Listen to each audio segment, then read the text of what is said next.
Dear friends, I would like to welcome you to my channel. Today I would like to explore on the issue about dynasty in Kenya.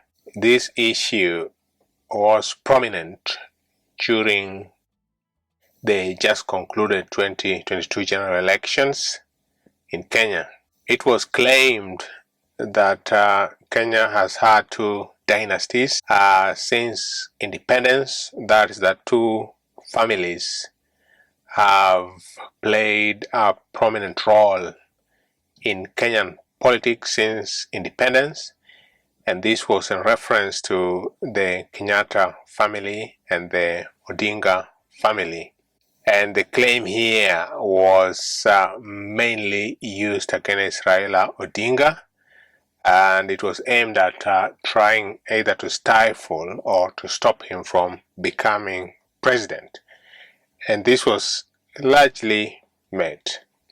In this video today, I would like to focus on the presidents of Kenya since independence. I'll also touch on the vice presidents, and the main aim here is to try to debunk this theory that we've had two dynasties in Kenya, and that one of those dynasties is the Odinga dynasty.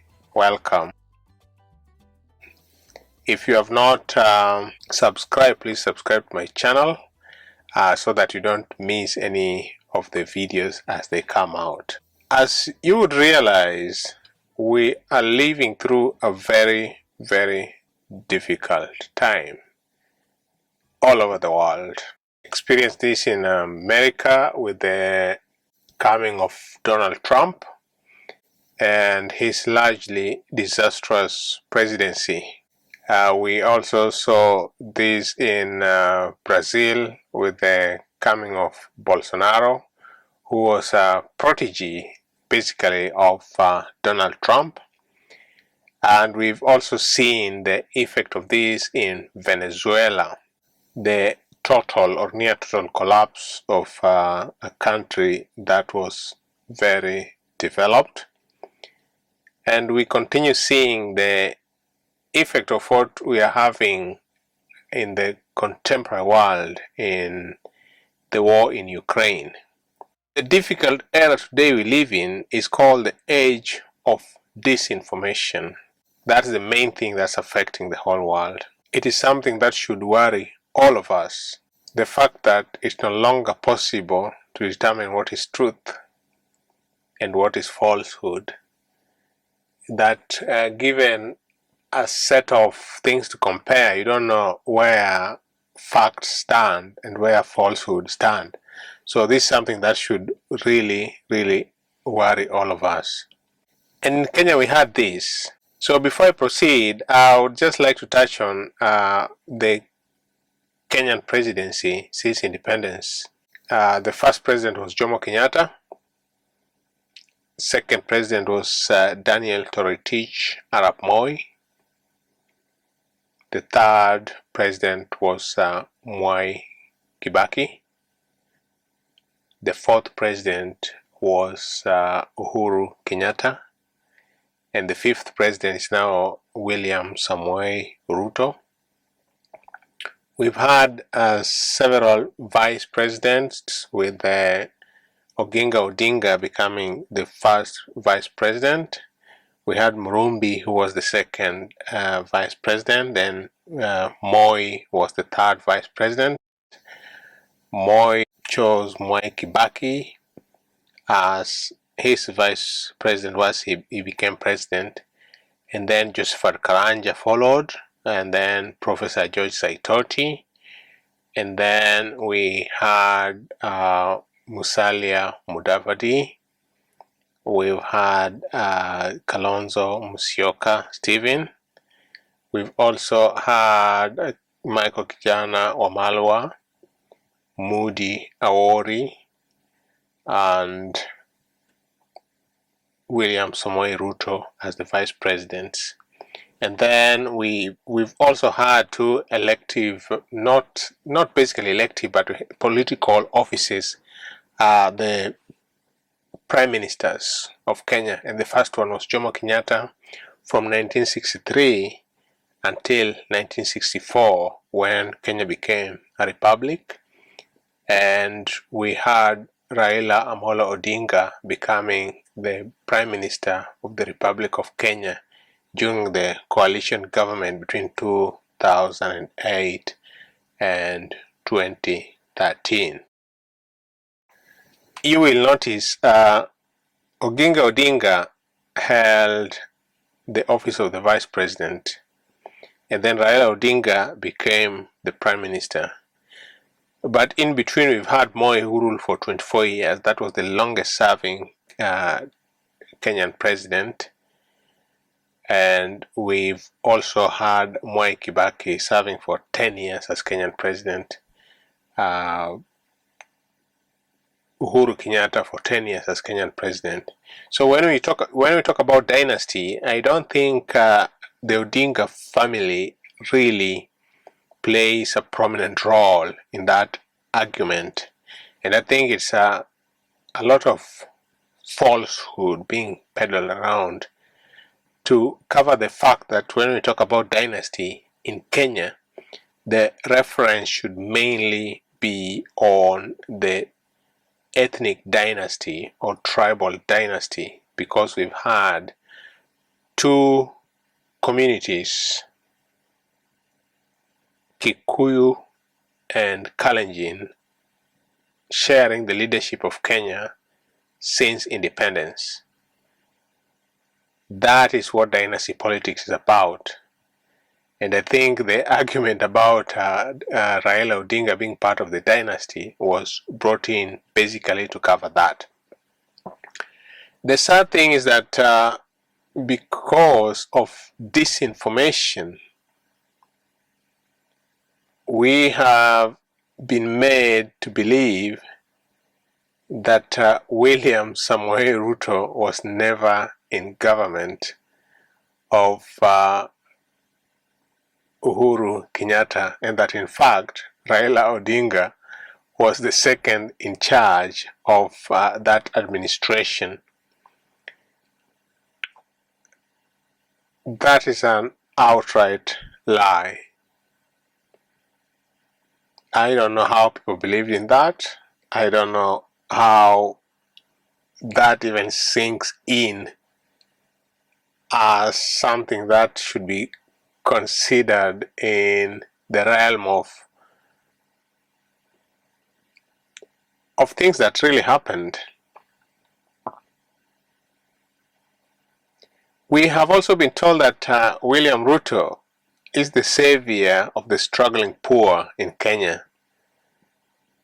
And because of that, we believed them and elected them to power, disregarding their role in corruption in Kenya and their poor record with integrity. William Ruto was actually in charge of Youth for KANU 92 during the Moi era, and we remember that is the one thing that brought down the Kenyan economy to its knees. In my view, the dynasty argument was brought in to cover the fact that two ethnic groups have been swapping presidency between them. Kenya is a country of more than 42 ethnic groups, and it is unsustainable to consider that two tribes will be lording it over other ethnic groups in Kenya. Hence, there is a clear pattern to the madness that we've just noticed, the madness that seems to distort facts, that William Samoei Ruto has never been the vice president of Kenya for 10 years, and that during that term, actually, it was Raila Odinga who was the vice president of Kenya. This is a clear strategy to misinform and to disinform the public. And we may ask ourselves, what is disinformation.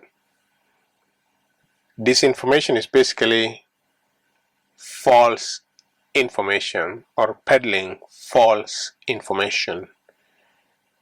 This is designated or designed to mislead, in this case to mislead the whole population.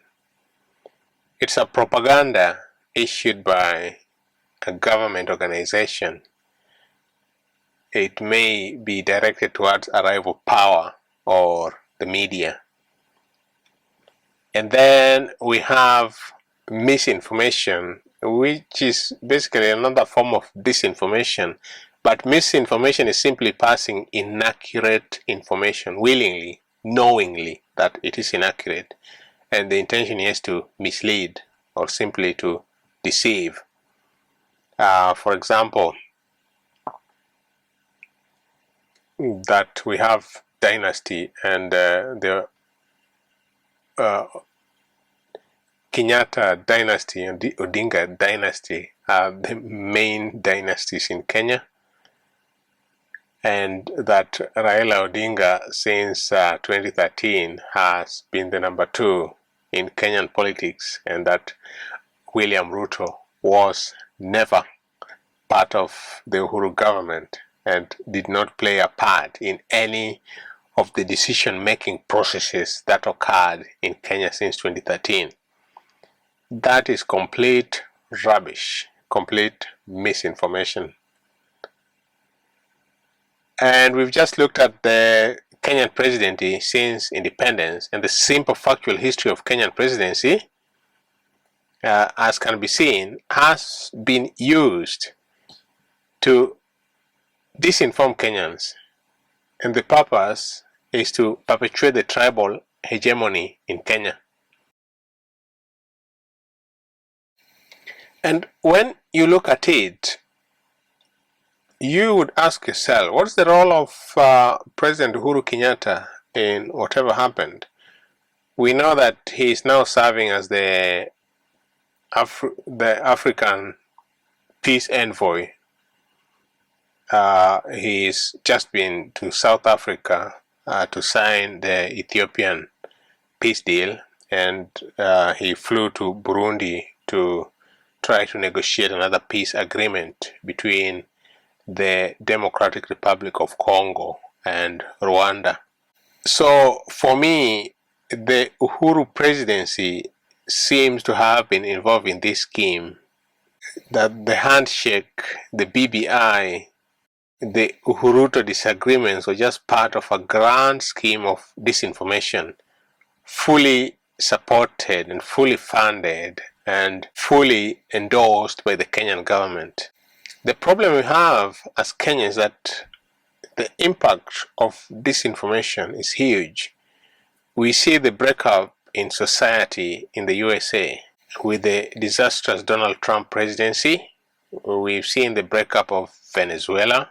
We've seen Brazil under Bolsonaro presidency and what it's done in terms of affecting the entire world, in terms of the interference with the role that the Amazon basin plays in controlling world climate. We've also seen the influence of disinformation in the war in Ukraine.